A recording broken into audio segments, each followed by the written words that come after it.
저도 인생을 이렇게 돌아보면 나 정말로 애 많이 썼어요. 살면서 애 많이 썼어요. 내가 처음 막 본당 신부 평택 비전동에 갔을 때 내가 본당 신부가 됐는데 주교님이 본당 분가하자마자 평택 안성 고속도로 옆에 진살이라는 동네가 있었어요. 근데 거기는 아무것도 안 들어왔어. 성당 분가하라고 명령이 떨어졌어요. 떨어졌는데 막 신설성당인데 돈이 어디 있어요. 명령은 떨어졌고, 그래서 이제 돌아가신 우리 김 신부님한테 가고, 정말로 멋있는 신부님이죠. 나 땅 사고 싶으니까 돈 좀 꿔달라고. 그래갖고 신부님이 그 자리에서 2억을 꿔주셨어요. 큰 성당에 계셨으니까. 그걸 갖고 땅을 사는데 사람들이 신부님 뭐하러 그렇게, 내가 땅을 몇 평을 샀느냐 하면 2,400평을 샀어요. 성당 터를 뭐하러 그렇게 큰 터를 사느냐. 그런데 성당 터는요, 한 번 사놓으면 1,000년이든 2,000년이든 가는 거야. 그거 뭐 300평 400평 그거 힘들게 귀양 살 거 세게. 그래서 근데 그때는 20년 전에는 땅값이 거기가 평당 16만 원밖에 안 했어요. 그러니까 2,000평 2,400평 살만 했죠. 그래갖고 이제 정말로 다른 사람들 반대도 많은데 내가 주님의 교회 세운다고 그래갖고 이제 땅을 다 사놓고 땅값 다 정리했죠. 그런데 20년이 지난 지금 그 성당은 2,400평이니까 공원이야, 공원. 성당이. 그리고 그 근처에 아파트가 다 들어와 갖고 그건 너무너무 좋다는 거야.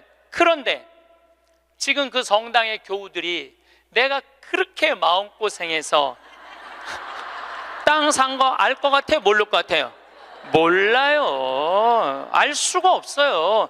그러면은 내가 그 진사리 교우들 내가 그렇게 힘들게 땅 사고 신축하라고 돈도 7억씩이나 줬는데, 땅값 다 주고 돈도 다 줬는데 그거 모른다고 내가 원망한들, 그 내가 어리석은 거예요? 모르는 사람들이 어리석은 거예요? 내가 어리석은 거예요. 그런데 저는 그런 생각해요. 야 창현아, 너 정말로 애 많이 썼다. 그렇게 좋은 성당터 사갖고 아무도 모르고 누구만 알아? 나만 알아. 그럼 누가 위로해줘야 돼? 내가 위로해줘야 돼요. 그 내가 두 번째 성당은 능평이라는 성당 갔는데, 성당 터를 딱 받았는데 600평 터를 받았는데 길이 없는 땅을 산 거야. 뭔가 잘못돼 갖고 거기다 성당을 지으려고 그러니 교우들이 너무너무 마음이 아픈 거예요. 그래서 또 내가 또 한 성질 하거든요. 교구청에 뛰어 올라가갖고 길도 없는 데다 분가를 하고 이게 뭐냐 하고 난리를 쳐갖고 돈을 받아갖고 그 능평 성당도 2,400평을 샀어요. 제가 15년 전에 능평 성당에. 그래서 요즘은 그 동네가 땅값이 뛰어갖고 뭐 수백만 원이래 평당. 근데 2,400평을 그때 샀으니까 참. 그런데 그거 지금 그 능평성당 교우들이 내가 그렇게 마음고생하면서 산 거 알 것 같아? 모를 것 같아요? 몰라. 모르는데 그거 모른다고 내가 섭섭하다고 그러고 내가 고생한 거 아무도 알아주는 사람 없다고 그렇게 남 원망만 하면 내 자신이요 웃기지도 않는 거예요. 내가 하느님의 교회, 하느님의 땅, 그리고 내가 땅을 삼으로 해서 수많은 교우들이 10년, 15년 지난 그 교우들이 거기서 행복공원 같은 성당에서 사면 그걸로 됐지. 남이 굳이 알아줘야 돼? 그렇지 않아요? 대신 나는 나한테 이런 말을 해요. 너 참 기특하다. 너 정말 기특하다. 또 제가 강원도 평창에, 저는 수원교구 신부예요. 평창은 원주교구 소속이에요. 근데 거기다가 우리 교우들도 이제 좀 가서 쉴 수 있는 공간이 필요하다. 그래갖고 20년, 그것도 20년 전부터 제가 시작한 일이에요. 막 뛰어다니면서 거기다 집 지으려고 그럴 때 수많은 사람들이 반대했어요. 수많은 사람들이 누가 거기까지 가냐, 그 많은 돈을 들여서 왜 거기다 집을 줘놓으려고 그러느냐, 뭐 정말로 칭찬보다는 욕을 훨씬 많이 들었어요. 근데 지금은 올 연말까지도 피정이 끝나고 내년 10월 달까지 예약이 끝났대. 내년 10월 달까지. 그러니까 이 얘기 무슨 얘기냐 하면 교우들이 이제는 쉬고 싶은 거야. 쉬고 싶은데 그런 쉴 수 있는 공간이 필요하다는 거를 나는 앓은 거고 내가 느낀 거야. 아무도 칭찬해 주는 사람 없고 함께 해주는 사람 없어도 내가 열심히 해갖고 우리 교우들한테 휴식 공간을 제공해 줬어요. 제공해 줬으면은 그걸로 족한 거야. 남이 나를 알아주지 않아도 스스로 원망하지 않고 그걸 즐길 줄 아는 사람이, 이 공자님이 그런 사람이 군자라고 그래요. 저는 뭐 군자까지는 아니더라도, 제가 지난 3월 달에 대구에 강의를 갔어요. 근데 거기 본당 신부님이 프란치스칸이었어요. 프란치스칸. 오늘처럼 날씨가 엄청 추웠어요. 근데 신부님이 맨발로 다니더라고. 양말을 안 신고 맨발로. 처음에는 프란치스칸 신부님들이 맨발로 다니는 신부님을 몇 분 봤어요. 정말 이상하더라고요. 그 추운데 맨발로 슬리퍼만 신고 다니는 걸 보니까 이상한데, 전 세계 프란치스칸 신부님들은 다 맨발로 다녀요. 프란치스코 성인, 가난한 성인, 맨발로 다니신 성인, 그걸 본받는다고 맨발로 다니더라고요. 그냥 수단을 입고 맨발로 다니는데 그 추운데 마음이 좀 짠하더라고요. 그런데 이 신부님은 또 성서학 박사야. 또 거기다 맨발로 다니고 있는데 성서학 박사야. 우리 신학 박사들 중에 여러 박사가 있어요. 윤리신학 박사, 교회법 박사, 뭐 무슨 여러 성서 박사들이 있는데 그 중에 박사학위 따기 제일 힘든 게 뭐냐면 성서학 박사예요. 최소한 10년은 걸려요. 성서 박사를 따려면은 히브리어, 히라버, 라틴어, 이탈리아에서 공부하면 이탈리아어, 독일에서 공부하면 독일어, 프랑스에서 공부하면 불어, 영어는 기본적으로 해야 되겠죠. 5개 국어를 해야지 박사학위를 딸 수 있는 거예요. 그래서 여러분들 사실 알고 보면은 다른 박사학위들은 많아도 성서 박사학위를 가지고 있는 신부님들이 그렇게 많지 않아요. 굉장히 어려운 거예요. 이 신부님이 10년 동안 공부를 하고 박사학위를 땄대요. 로마에서. 너무너무 신이 나더래. 이건 정말로 너무 자랑스러운 일 아니에요. 그 어려운 박사학위를 땄으니까. 그래갖고 그냥 내가 같이 공부하던 친구, 신부들, 수도자들이 축하해 줄 알고 기숙사에 막 뛰어 올라갔는데, 나 박사학위 땄다고 뛰어 올라갔는데 아무도 모르더래요. 자기가 박사학위 딴 거를. 왜냐? 자기 공부하기 바쁜데 옆에 있는 사람 박사학위 따는 거 그거 신경 쓸 시간이 없는 거예요. 축하는 하고 싶은데 아무도 자기 박사학위 딴 걸 모르는 거야. 뭔가 좀 기분이 좀 그렇더래요. 근데 이제 기숙사에서 이렇게 이 거울을 딱 이렇게 보는데 자기 모습을 딱 보고, 그래, 내가 나한테 축하를 해줘야 되겠다. 그리고 자기를 꼭 끌어안았대요. 그러면서 이렇게 말했대요. 그 신부님 본명을 내가 좀 바꿀게요.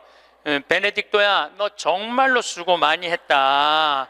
너 10년 동안 얼마나 애만 있었느냐. 그 자기를 이렇게 토닥토닥 거려줬대요. 우리 부관장 신부님도 로마에서 공부하고 온 신부님인데 유학이 얼마나 힘드냐면은 그 뭐 음식이 마저 언어가 제대로 돼. 공부를 이렇게 하다가 보면은 눈물이 그냥 쭈르륵 떨어진대요. 너무너무 힘들어서. 근데 그렇게 박사학위를 땄는데 축하해주는 사람 하나도 없다고, 나 고생했는데 알아주는 사람 하나 없다고 청승 떨고 남 원망한들 남이 알아줘요? 아무도 안 알아줘요. 그러니까 누가 축하해줘야 돼? 내가 축하해줘야 돼. 여러분들도 마찬가지예요. 여러분들도 6.25 전쟁 끝나고 난 다음에 찢어지도록 가난한 시절에 그 힘들게 살아가면서 월세 살면서 정말 돈 아껴갖고 전세로 가고 지금 이렇게 살기 좋은 아파트에 살면서 그 자식들 조금 편안하고 안락하고 쾌적한 데서 좀 살게 해주려고 평생을 애를 썼는데 자식들이 아무도 몰라줘. 그러면은 나 6.25 전쟁 끝나고부터 고생한 거 일일이 매번 얘기해 주면은 그 사람들이 좋아할 것 같아요? 지겨워할 것 같아요? 지겨워해요. 누구만 만족하면 돼? 나만 만족하면 돼요. 그래서 여러분들도 오늘 이후부터 주위 사람들한테 인정받으려고 하거나 이해받으려고 애쓰지 마세요. 누가 이해해 주면 돼? 내가 이해해주면 돼. 누가 인정해주면 돼? 내가 인정해주면 돼. 얼마나 속이 편하네요. 그렇죠? 예. 그러니까 나한테 잘해줄 수 있는 사람은 이 세상에 누구밖에 없어? 나밖에 없는 거야. 나밖에. 여러분들, 이 세상에서 나 자신을 가장 잘 알고 이해할 수 있는 사람은 누굴까요? 그렇죠, 나예요. 나 자신을 남편이 이해할 것 같아요? 자식이 이해할 것 같아요? 예, 자신밖에 없어요. 또 내가 살아오면서 힘들게 고생한 거 아주 세세하게 알 수 있는 사람은 누구밖에 없을까요? 나밖에 없어요. 그런데 내가 고생하고 내가 마음고생하고 힘든 거 산 거 모르는 남편이 나한테 잘해주겠어요? 자식이 나한테 잘해주겠어요? 잘해줄 사람은 아무도 없어요. 이 세상에서 나한테 가장 잘해줄 수 있는 사람은 나밖에 없어요. 나밖에. 그런데 남편이 잘해주지 않는다고, 자식이 잘해주지 않는다고 계속 원망만 하는 이런 사람들은 어리석은 사람들이에요. 그러니까 오늘 이후부터 여러분들 남편이 잘해줄 때까지 기다리지 말고, 자식이 잘해줄 때까지 기다리지 말고, 누가 자신한테 잘해주면 돼? 내가 나한테 잘해주면 돼요. 간혹 이런 사람들이 있어요. 나는 남편 판검사 만든다고, 남편 의사 만든다고, 남편 출세시킨다고, 자식 공부시킨다고 내 인생을 다 걸었는데 남편이 그런 공로 모르고 자기가 출세하고 돈 벌고, 그러니까 이게 정신 못 차리고, 자식은 또 이 여우 같은 며느리 하나 얻더니 엄마 고생한 것도 모르고 며느리한테 미쳐갖고 그냥 엄마 쳐다도 안 보면, 이런 분들이 이런 얘기를 해요. 나 인생 헛살았다. 내 모든 걸 걸었는데 남편도 나를 몰라주고 자식도 나를 몰라주고 나 인생 헛살았다. 이렇게 말하는 분들이 있는데, 오늘 이후부터 모두 걸지 마세요. 오늘 이후부터 반만 거세요. 반만. 남편하고 자식들, 주위의 친지 형제들 위해서 반만 거세요. 반은 누굴 위해서 남겨놔야 돼? 나를 위해서 남겨놔야 돼요. 왜냐? 내가 껍데기로 사는 한 아무리 남편이 출세하고 아내가 뭐 행복하고 자식이 잘 돼도 다 소용없어요. 그런데 30살서부터 60살까지 30년 동안 여러분들이 시집 와서 밥하고 빨래하고 청소하고 애 낳고 애 키우는 가사 노동비를 계산하면 한 달에 얼마치 일을 하시느냐 하면은 350만 원어치 일을 하는 거래요. 그럼 30년 동안 여러분들 시집 와갖고 그렇게 일을 했으면 여러분들 남편하고 자식들한테 여러분들은 얼마를 청구할 수 있느냐면 10억 5천만 원을 청구할 수 있는 거. 10억 5천만 원어치 일했으니까 내놓으라고. 그러니까 여러분들은 지금 결혼 생활 30년 하신 분들은 적어도 10억 원어치 일을 하신 분들이야. 수원에서 아주 재미난 일이 있었어요. 무슨 일이 있었느냐 하면, 한 성당에서 한 상임위원이 교우들을 꼬신 거야. 어떻게 꼬셨느냐면, 나한테 돈을 맡기면은 15% 이자를 주겠다고. 그래서 한 성당에서 교우들이 1억도 갖다 맡기고 5천만 원도 갖다 맡기고 그런 거예요. 근데 여러분들, 요즘 법정 이자가 1.25%예요. 법정 이자가 1.25%인데 15%를 준다는 거는 이건 사기야.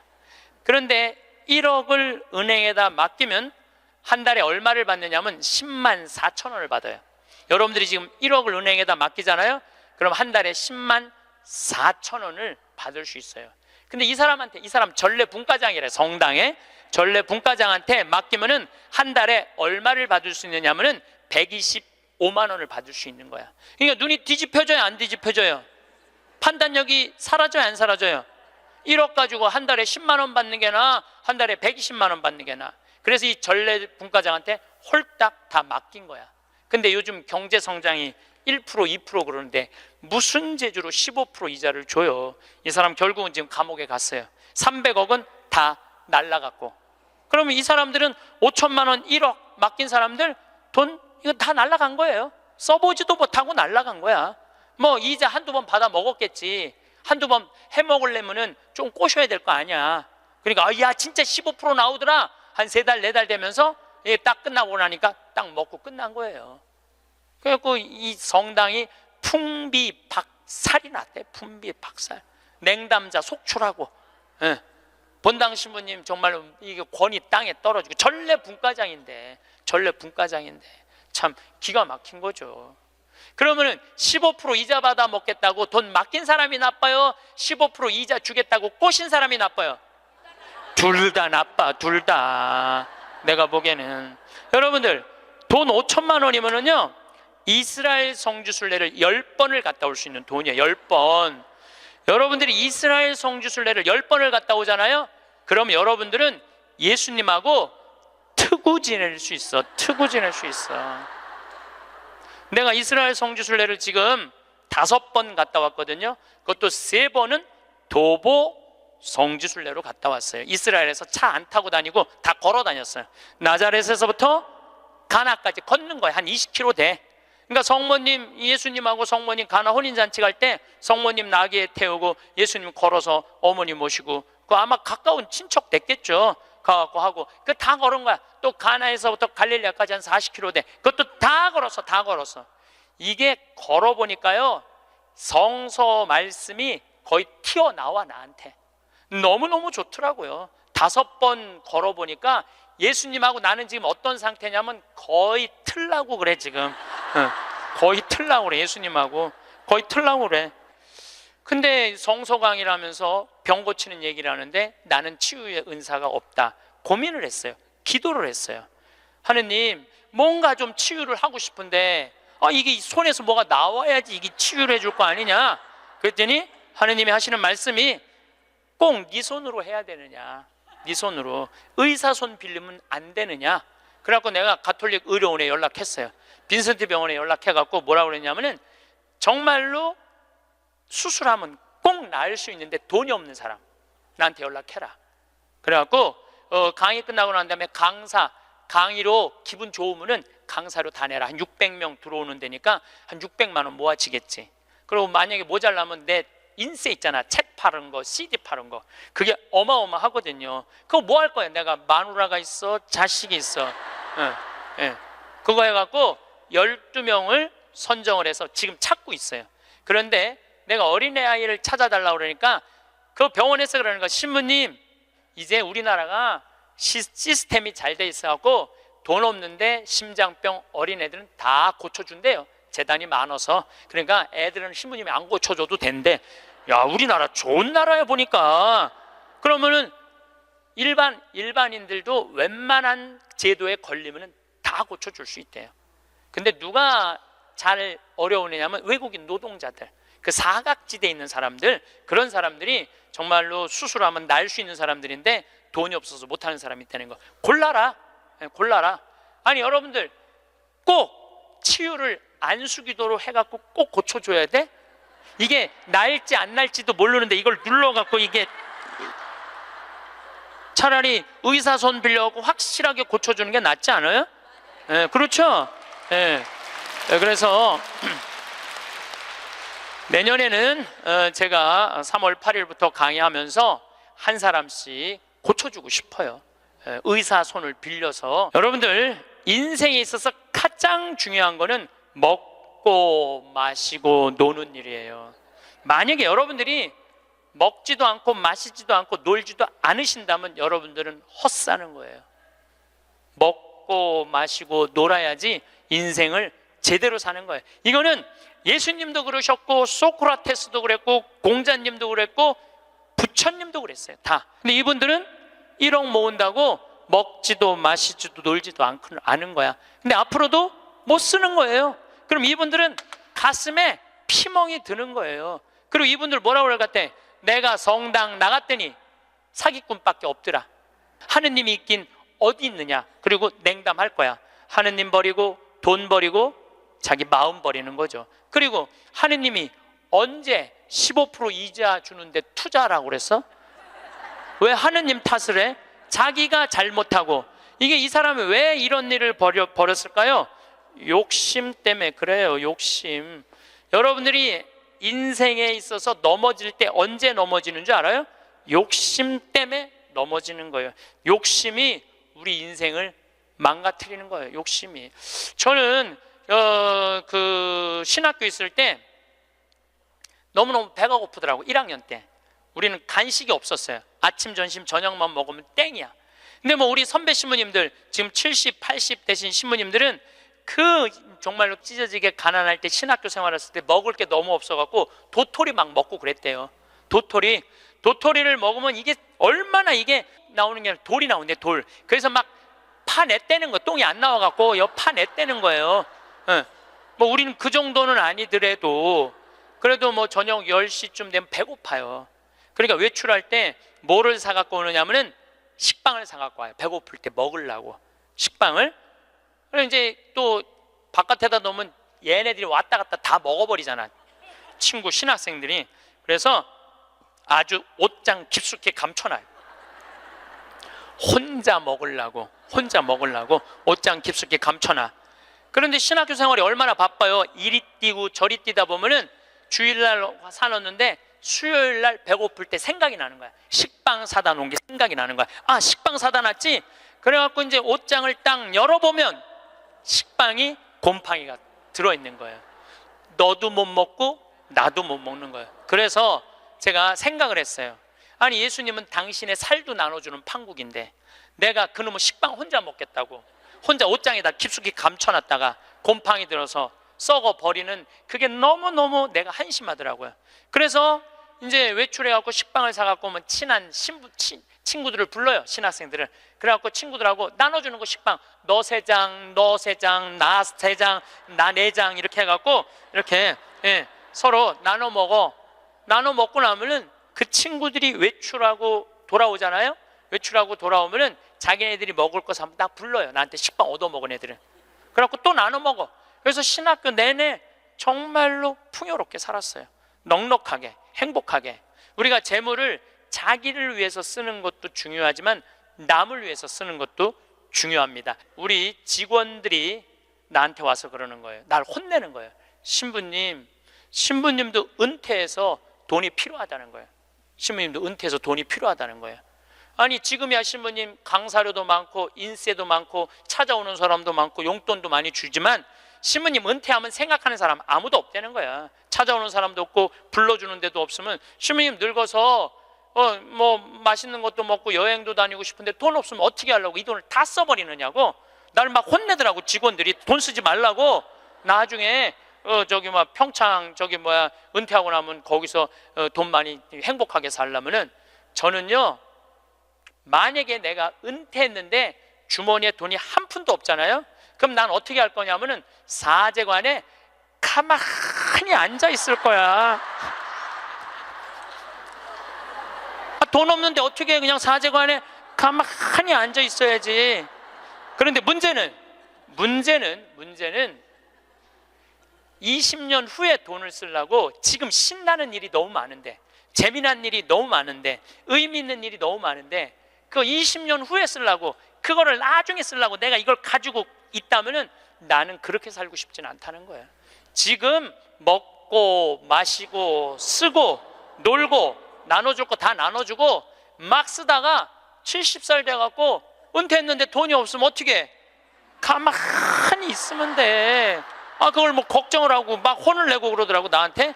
그리고 중요한 건 내가 은퇴할 때까지 살지 안 살지 어떻게 알아? 그렇지 않아요? 많은 경우 여러분들도 그런 분들이 있어요. 나중에 쓰려고 지금 한 푼도 안 쓰는 분들 많아. 근데 나중에 언제 어떻게 될 줄 알고 그걸 나중에 쓰려고 지금 안 써. 쓰려면 언제 써? 지금 써요. 보통 여러분들 여행을 다니면은 이 유럽 여행 한번 가면 400만 원 정도 들잖아요. 400만 원 정도 들면은 평생 한번 가는 거잖아요. 여러분들 자식이 뭐 보내주든 뭐 개를 모아갖고 가든. 그래갖고 이제 한 60대신 분들이 여행을 떠나. 유럽으로 로마, 파리 막 베드로 성전 가. 근데 딱 비행기에 타갖고 버스를 딱 타면 가이드가 이런 말을 합니다. 여러분들 이제 내리면 여기 팁이 굉장히 중요하다고. 딱 버스에서 내리면 벨보이들이 짐을, 여행용 가방을 호텔 방까지 했을 때 팁을 1달러를 주시는 게 예의라고. 또 호텔에서 나올 때 그 침실 정리하고 침대 정리하는 사람들에서 1달러 그거 주는 게 예의라고. 그럼 이때부터 머리가 복잡하기 시작을 해요. 이때부터 머리가 복잡한 거예요. 그래갖고 이제 딱 버스에서 내렸는데 가이드 말대로 막 애들이 막 와갖고 막 가방을 막 들어. 그러면은 이 60대 할머니가 한마디 해요. 이거 놔두라고. 내가 들고 간다고. 내가. 그런 게 그렇게 주는 게 아까우면은 그런 분들은 그냥 가지 말고 집에 가만히 있어. 돌아다니는 어딜 돌아다녀. 쓸 때는 멋있게 쓰고 안 쓸 땐 안 쓰면 되는 거예요. 제가 이번에 여름에 미국을 갔다 왔어요. 근데 미국을 갔는데 나한테 정말로 잘하는 형제들이 몇 있어요. 나하고 나이대가 비슷해. 근데 니콜라스라고 나보다 한 3-4살 많은 친구가 있는데 너무너무 유쾌한 친구예요. 근데 이 친구는 음식을 참 잘해요. 근데 식당을 하는데 우리나라 사람을 상대하는 식당이 아니고 정말 백인들, 돈 많은 사람들이 와서 먹는 식당을 운영을 해요. 그래갖고 거기다 와인도 탁탁탁 놓고 자기네들 홀에서 춤도 추고 그런 식당이야. 그런데 이제 나를 그 음식을 대접하고 싶은데 주위에서 그러는 거야. 신부님 그런데 비싼 데 가면 안 되니까 니네 집에 모시라고 그냥. 그래서 몇 년 만에 자기네 집으로 나를 초대를 했어요. 나를 호스트, 주인공으로 해서.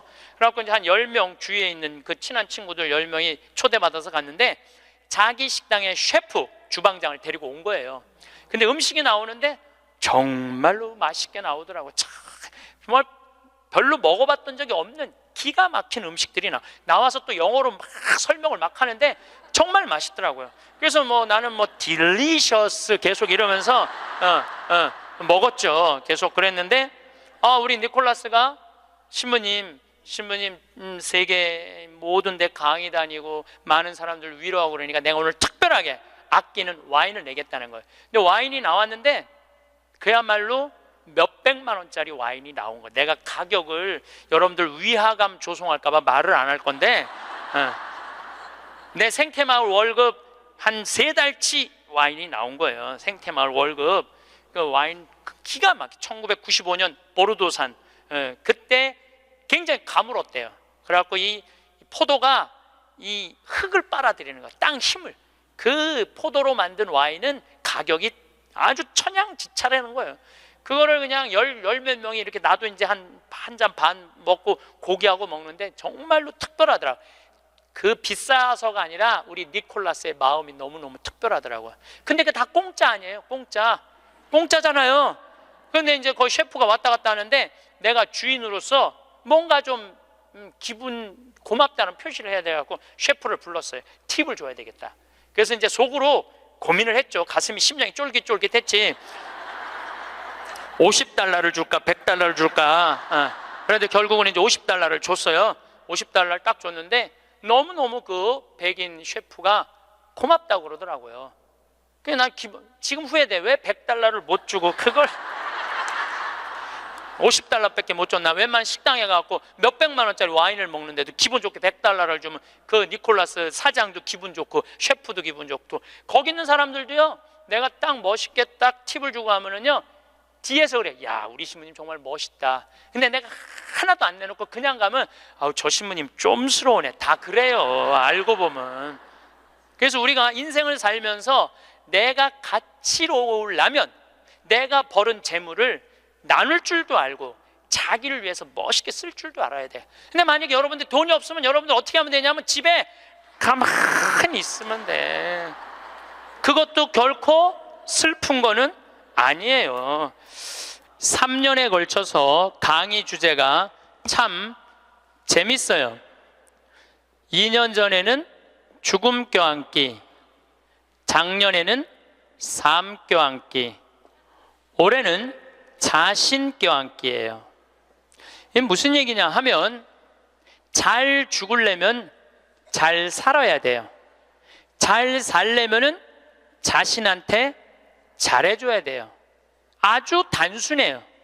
그러면은 자신한테 잘해주려면은 첫 번째 전제 조건이 있어요. 내가 누군지를 알아야 돼. 내가 누군지. 여러분 요즘 텔레비전 보면은 인문학 특강 그러죠? 뭐 한 2010년부터 인문학 특강 열풍이 불었어요. 근데 그 인문학 특강의 주제는 이 세 가지예요. 자신 껴안기, Who am I? 내가 누구냐? 내가 누구냐를 질문할 줄 알아야 돼요. 여러분들 60평생 살면서 내가 누군지 모르고 살아간다면 그건 참 답답한 인생이에요. 소크라테스는 뭐라고 그랬어요? 너 자신을 알라라고 그랬죠? 부처님은 뭐라고 그랬냐면 자신이 누군지를 아는 사람은 부처고 자신이 누군지 모르는 사람은 중생이라고 그랬어요. 중생. 그러니까 60평생 살면서 내가 누군지 모르고 사는 사람은 그냥 중생으로 사는 거예요. 껍데기로 사는 거예요. 나는 누구냐? 나는 천주교 사제다. 하늘나라의 기쁨을 전하는 사람이다. 예수님의 사랑을, 예수님의 그 깊은 사랑을 느끼도록 해주는 사람이다. 항상 저는 물어봐. 내가 누구냐? 나는 누구냐? 나는 사제야, 사제. 사제니까 누구 일을 해야 돼? 하느님의 일을 해야 돼. 하느님의 일을 하는 중에 신학교를 짓는 것처럼 가슴 설레는 일이 어디 있어요? 너무너무 신나는 거예요. 그러니까 여러분들도 내가 누구냐라는 질문을 해야 돼. 그리고 내가 누구냐라는 질문이 끝났으면 어떻게 살 것이냐, 이 답도 나와야 돼. 그리고 중요한 거는 어떻게 죽을 것이냐, 이게 중요해요. 여러분들, 내가 어떻게 죽는 것도 시나리오가 필요하다니까요. 죽는 것도 내가 어떻게 어떤 과정으로 죽을 것이다, 시나리오가 필요해요. 그런데 한국 사람들은 참 죽는 거를 싫어해요. 어떻게 해서든지 안 죽으려고 그래. 어떻게 해서든지 안 죽으려고 그래. 만약에 우리 동네에 공동묘지가 들어온다면 난리도 아니야. 왜? 우리는 죽음에 대해서 부정적이거든요. 죽음은 어둠이라고 생각하고 절망이라고 생각하고 영원한 어둠이라고 생각을 해.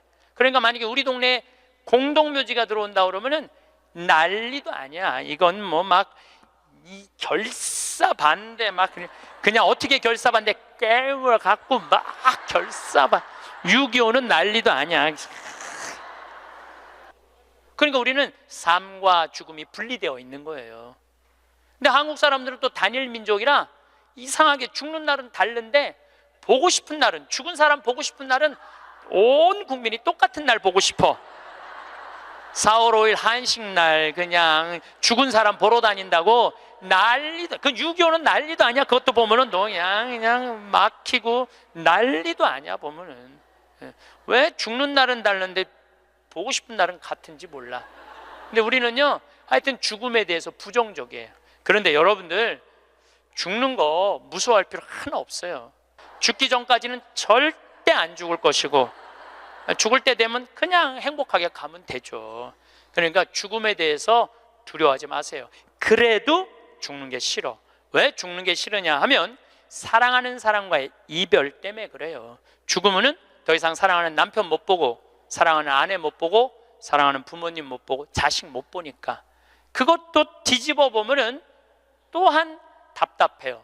왜냐하면 살아있을 때는 소, 닭 쳐다보다가 꼭 죽고 나면 영정사진 앞에서 통곡을 하고 우는 거예요.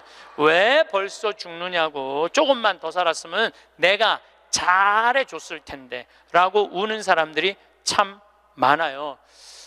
내가 본당 신부할 때 평택에 있었을 때 70 먹은 중풍 걸린 할머니가 한 분 계셨어요.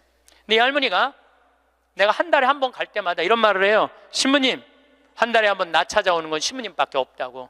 아들이 하나 있는데 10년째 한 번도 안 찾아왔다는 거예요. 10년째. 네 할머니가 돌아가셨어요. 초상집에 갔는데 그 영정사진 앞에서 통곡을 하고 우는 자식이 하나 있더라고요. 10년째 한 번도 안 온 자식. 뭐라고 우느냐면은, 어머니 왜 기다려주지 않고 벌써 돌아가셨느냐고. 조금만 더 기다렸으면 내가 돈 벌어서 어머니 효도할 텐데 왜 내 마음을 몰라주고 왜 기다려주지 않고 벌써 돌아가셨느냐고, 나는 어떻게 하라고 이렇게 돌아가시느냐고 울며 불며 통곡을 하더라고요. 저는 그렇게 우는 자식을 이렇게 바라보면서 속으로 이런 생각이 들었어요. 너는 10년 후에 엄마가 80에 죽어도 똑같이 말할 자식이야. 10년 후에 똑같이 말할 자식이에요. 10년 후에 엄마가 80에 돌아가도 어머니 왜 기다려주지 않고 벌써 돌아가셨느냐고, 조금만 더 살았으면 내가 돈 벌어서 효도할 텐데 라고 말할 자식이에요. 혹시 여러분들 자식들 가운데 지금 손자 손녀 키운다고 먹고 살기 힘든다고 여러분들 찾아오지 않아? 그런 자식들이 이렇게 말해. 어머니 조금만 기다리세요. 내가 조금만 이 어려운 일 끝나고 나면 어머니 잘 모실 테니까 조금만 기다리세요 라고 말하는 자식이 나중에 정말로 효도할 거라고 믿고 있다면 어린 밤 푸너치도 없는 기대를 하고 있는 거예요. 지금 효도하지 않는 자식은 나중에도 효도하지 않아요. 그러니까 잘해주려면 언제 잘해줘? 지금 잘해줘요. 혹시 여러분들 남편들 가운데 술 좋아하는 남편이 있어. 근데 술 먹고 결국은 술 때문에 죽었어. 그러면은 그 남편 앞에서 이렇게 우는 자매들이 있어요. 이렇게 죽을 줄 알았으면 그 좋아하는 술이라도 한번 마음 놓고 먹게 할 걸. 이렇게 말하는 자매 있어요. 아니, 내 손 붙잡고 얘기하는 자매가 몇 있었어요. 신부님, 이렇게 죽을 줄 알았으면 그렇게 구박 안 하고 술이라도 마음껏 먹게 할 걸 너무 후회된다고. 죽고 나서 후회하지 마시고 살아있을 때 잘해주세요. 어차피 먹는 술인데 마음 편안하게 한번 먹게 해주면 뭐 어디 매일 그렇게 해주라는 게 아니야. 한 번쯤 그렇게 해주라는 거야. 홍어 삭힌 거 주문하고, 목삼겹살 삶고, 묵은지 해갖고, 소주 5병 딱 해갖고, 여보 오늘은 내가 집에서 낼게. 바깥에서 눈치 보고 그걸 그렇게 마시지 마. 그런데 남편이 세상을 떠났잖아요. 그럼 여러분들이 이렇게 말할 수 있어요. 적어도 여보, 내가 마지막에 이별주 한번 근사하게 대접했지. 당신 잘 가. 이런 말 할 수 있어요. 근데 한 번도 그런 멋있는 대접을 안 한 사람은요, 한이 돼요. 한이. 그러니까 잘해주려면 언제 잘해줘? 지금 잘해주세요. 혹시 여러분들도 인생을 살면서 여러분들한테 잘해준 사람들이 있을 거야. 그렇죠? 정말 은인 있을 거야. 인생의 은인들. 정말로 고맙다고 생각을 한다면 나중에 잘해주지 말고 지금 이스라엘 성지순례 티켓을 하나 끊어주든지, 아니면 이미자 콘서트를 끊어주든지 하세요. 내가 마음을 표현할 때 사람이 행복한 거예요. 그래서 나중에 잘해주지 마세요. 잘해주려면 언제 잘해줘? 지금 잘해주세요. 지금.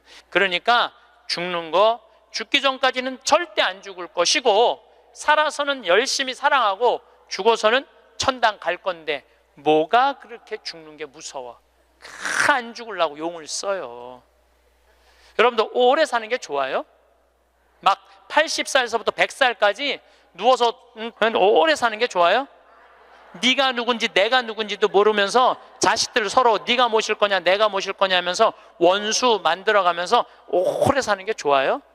나는 오래 사는 건 좋은 게 아니에요. 오래 사는 거는 그냥 사는 날까지 즐겁게 사는 게 중요한 거야. 그냥 사는 날 매일매일 즐겁게 사는 게 제일 중요해. 먹고 마시고 노는 일이 참 중요한 거예요. 그래서 여행도 다니고 피정도 이렇게 다니고 친구들하고 단풍 구경도 가고 돌아다닐 수 있을 때까지 돌아다니다가 86살에 그냥 주무시다가 죽어. 그냥 100살까지 건강하시면 안 죽어도 돼요.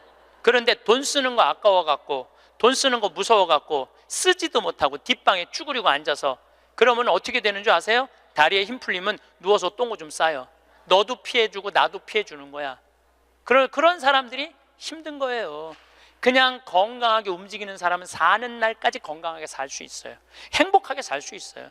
그렇게 살으라는 거예요. 저는 여러분들이 사는 날까지 즐겁게 살기를 바라는 거예요. 사는 날까지. 저는 6년 전에 위암 수술을 했어요. 위를 3분의 2를 잘라냈어요. 근데 제가 6년 전 4월 6일 날 수술을 했는데 2월 달에 진단을 받았어요. 2월 달에 진단을 받았는데 내가 수녀님한테 그랬어요. 수술 날짜가 언제냐? 4월 6일이라고. 내가 4월 3일까지 사순 특강 잡아놓은 스케줄이 있으니까 4월 3일까지 강의를 하겠다. 그리고 4월 3일 날 병원에 들어가겠다. 수술하고 3일 지나고 나서 조치를 별로 취하는 게 없더라고. 요즘은 더 이상 조치 취할 거 있느냐? 없대. 난 퇴원해야 되겠다. 수술 강의가 많아서. 그래서 나갔어요. 근데 수녀님이 또 전화 왔어.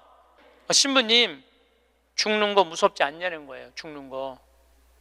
난들 왜 죽는 게 안 무서웠겠어. 이렇게 멀쩡하게 강의하고 저녁에 사제관에 가갖고는 누워서 죽으면 어떻게 하나 고민했죠. 근데 내가 46 인생을 돌아보니까 50개 나라를 다녔어요. 하고 싶은 대로 다 하고 산 거예요. 그리고 2개 본당 신부, 평택 비전동, 경기도 광주 능평 본당 신부 하면서 교우들 원 없이 사랑했고 사랑받았고, 또 평창에 들어와서 생태마을 꾸며서 수많은 정말 외롭고 힘든 사람들 와서 행복 느끼고 삶이 변하고, 뭐 우리나라 교우들만 와 전 세계에 있는 우리 교우들도 많이 오고, 우리 천주교 신자만 개신교, 불교, 비신자들도 많이 와서 행복을 느끼고, 이러면 됐지. 그냥 떠나도 되겠더라고요. 딱 마음에 하나 걸리는 게 있었어요. 부모님 앞서가는 거. 불효 중에 최고의 불효는 뭐예요? 부모님 앞서는 거예요. 나는 우리 어머니 아버지가 너무 오래 살아. 그래서 전 수술할 때까지 집에 안 알렸어요. 1달 반 동안 안 알려서 뭐 좋다고 알려. 수술할 때도 교구청의 관리국장, 우리 지금은 이제 천지남에 가셨지만 관리국장님한테 연락하고 사인하라고 그랬어요. 뭐 집 떠났는데 뭐 부모가 와서 사인을 해. 나이가 어려? 뭐가 어려? 그래갖고 교구청에서 사인하고 수술하고, 수술 끝나고 내 얘기 다른 사람한테 들을까 봐 그때 말씀드렸어요. 부모님 외에는 언제든지 떠날 수 있어요. 여러분들도 떠날 준비를 하셔야 돼요. 그래서 여러분들, 제가 요즘 이 강의 때문에 자료를 좀 보니까 참 중요한 얘기예요. 여러분들 자식들하고 나 의식이 없으면은 어떻게 하라고 얘기해 줘야 돼요. 이따가 죽었어. 그러면은 어떤 자식은 수술을 해야 된다, 어떤 자식은 그냥 놔두자, 이러면서 자기네들끼리 또 싸워.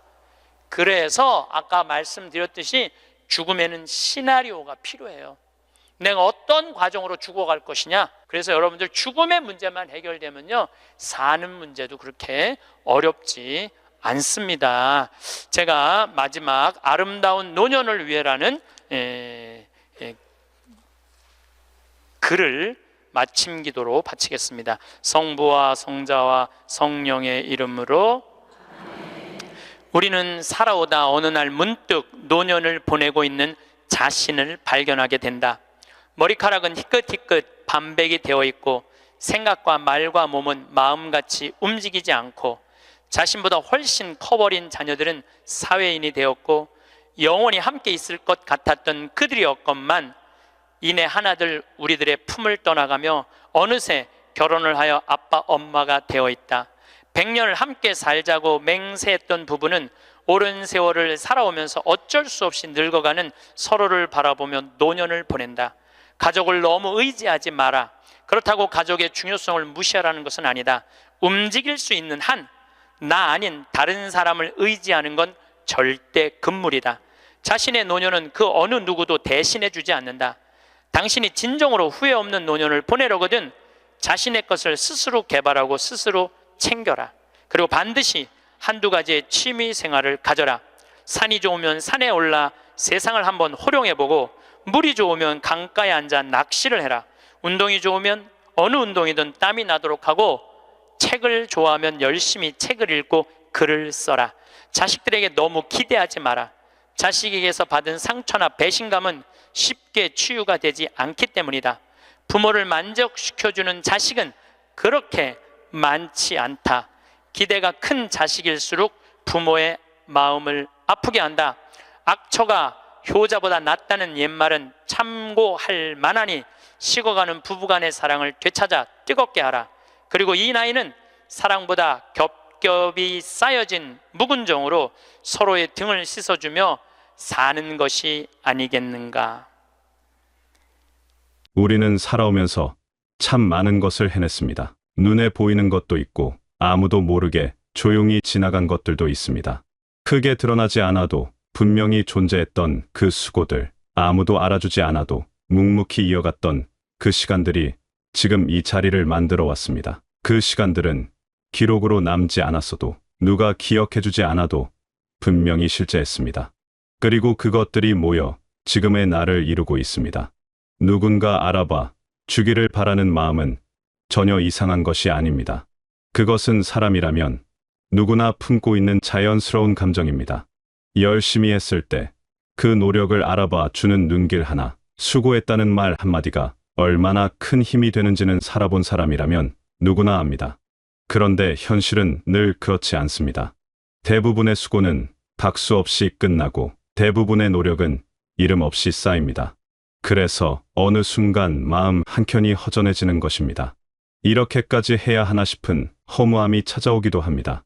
그 허무함은 약한 마음에서 오는 것이 아닙니다. 오히려 그만큼 진심으로 살아왔다는 증거입니다. 대충 흘려보낸 시간이었다면 허무함조차 느끼지 않았을 것입니다. 무언가를 온전히 쏟아부었기 때문에 그 수고가 아무런 반향 없이 사라지는 것처럼 느껴질 때 그 허전함이 더 크게 찾아오는 것입니다. 그러니 그 감정을 부끄러워할 필요가 없습니다. 그것은 성실하게 살아온 사람이 마땅히 느낄 수 있는 감정입니다. 하지만 가만히 생각해보면 그 시간들을 가장 가까이에서 지켜본 사람이 있습니다. 단 한순간도 자리를 비우지 않고 그 모든 장면을 함께 겪어낸 사람. 바로 자기 자신입니다. 남들이 알아주지 않는다고 해서 그 시간이 없었던 것이 되지는 않습니다.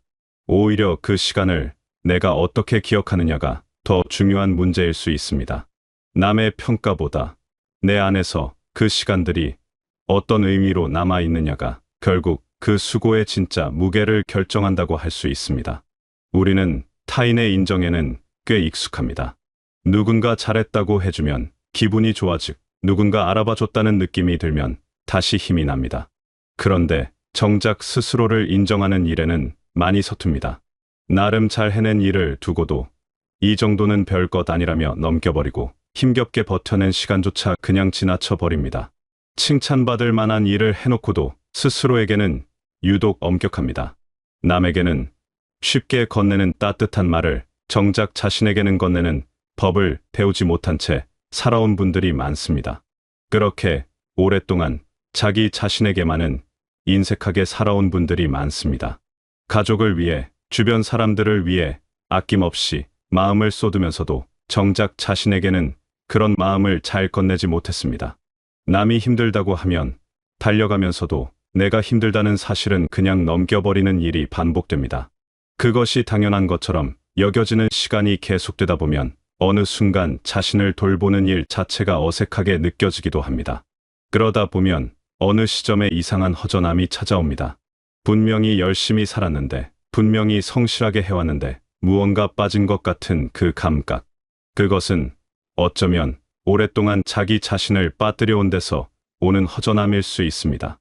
모든 것을 내어주고 나면 정작 내 안에 남은 것이 없다는 느낌. 나는 어디 있나 싶은 막연한 물음. 그 물음은 이기적인 것이 아닙니다. 오히려 오랫동안 자신을 돌보지 못한 삶이 보내는 조용한 신호입니다. 반드시 누군가는 그 수고를 알아줘야 한다면 그 역할을 내가 맡아도 됩니다. 스스로에게 애썼다는 말을 건네는 것, 잘 버텨왔다는 사실을 조용히 인정해주는 것. 그것이 거창한 일처럼 느껴지지 않을 수 있지만 실제로는 다시 살아갈 힘이 되어주는 일입니다. 결국 가장 오래, 가장 가까이에서 함께 살아갈 존재는 타인이 아니라 바로 자기 자신이기 때문입니다. 우리는 오랫동안 누군가를 위해 사는 삶을 자연스럽게 받아들이며 살아왔습니다. 참고 양보하고 뒤로 물러서는 것이 미덕처럼 여겨지는 분위기 속에서 자신을 미루는 일이 어느새 습관이 되어버렸습니다. 그것이 옳다고 배웠고 그렇게 사는 것이 맞다고 생각해왔습니다. 가족을 위해 나를 내려놓고 공동체를 위해 나를 뒤로 미루는 일을 당연하게 여기며 살아왔습니다. 그 시간들이 의미 없었던 것은 결코 아닙니다. 누군가를 위해 쏟은 마음과 노력은 분명히 가치 있는 것이었습니다. 그런데 그렇게 살아오는 사이 슬그머니 자기 자신이 사라져 있을 때가 있습니다.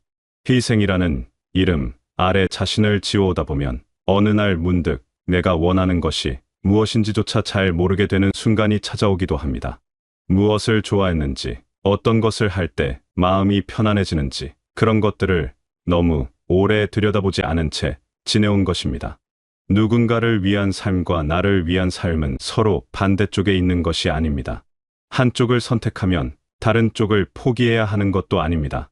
남을 위해 살면서도 나를 잃지 않을 수 있고, 나를 챙기면서도 주변을 따뜻하게 대할 수 있습니다. 어느 한쪽만을 강요받아온 방식에서 조금 벗어나도 괜찮습니다. 이제는 그래도 됩니다.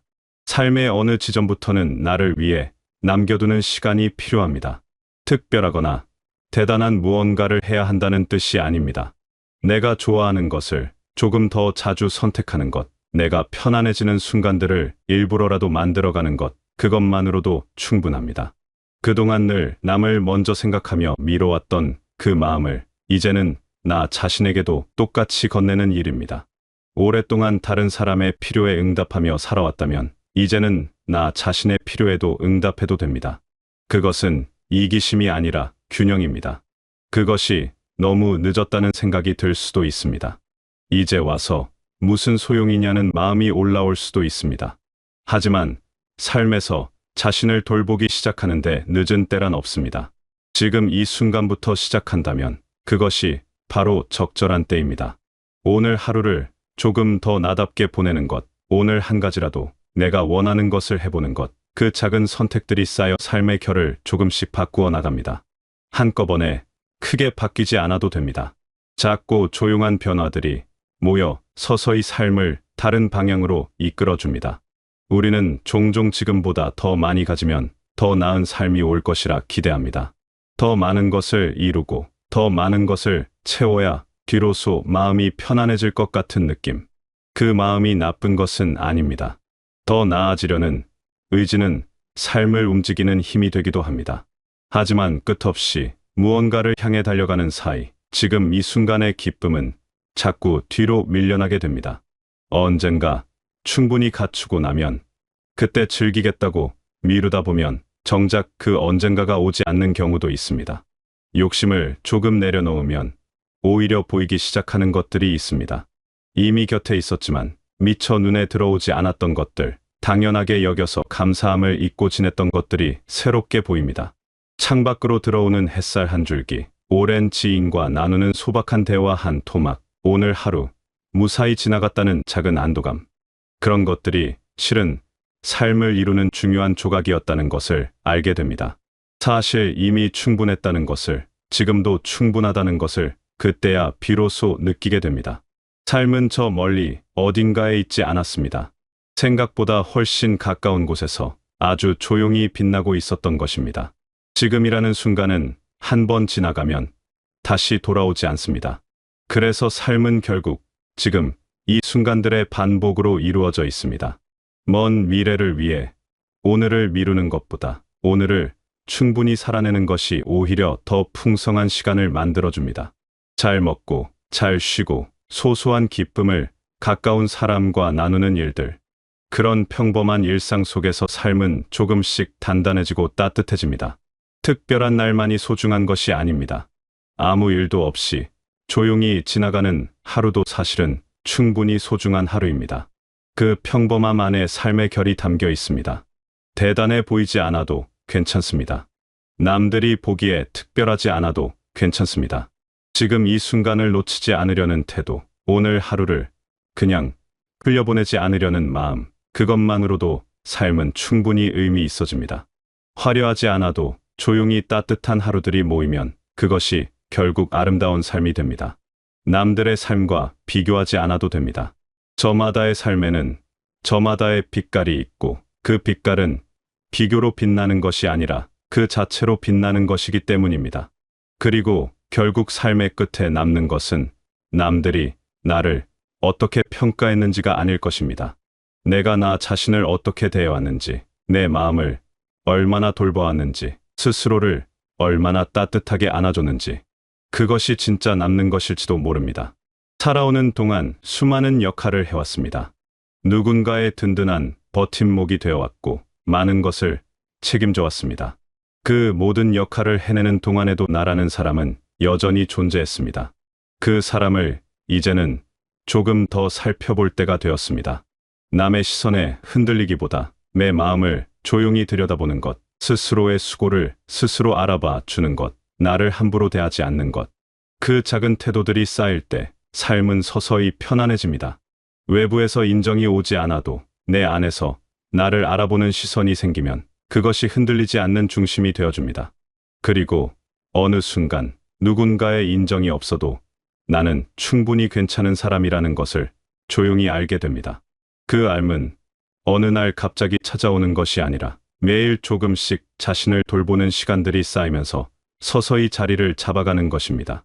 그동안 참 많이 애써 오셨습니다. 드러내지 않아도 알아주는 이 없어도 묵묵히 자리를 지켜온 그 시간들이 얼마나 무겁고 또 값진 것인지를 여러분은 누구보다 잘 알고 있을 것입니다. 그 모든 시간이 헛되지 않았습니다. 그 시간들이 지금의 여러분을 만들었고 그 시간들 속에서 여러분은 충분히 잘 살아오셨습니다. 이제는 그 마음을 자기 자신에게도 건네도 좋습니다. 나를 위한 시간을 갖는 것, 나를 돌보는 것, 나에게 따뜻하게 대하는 것. 그것은 사치가 아니라 오래 살아온 삶이 마땅히 누려야 할 것입니다. 앞으로의 하루하루가 조금 더 가볍고 조금 더 따뜻하고 무엇보다 여러분 자신에게 더 다정한 나날이 되시길 바라겠습니다.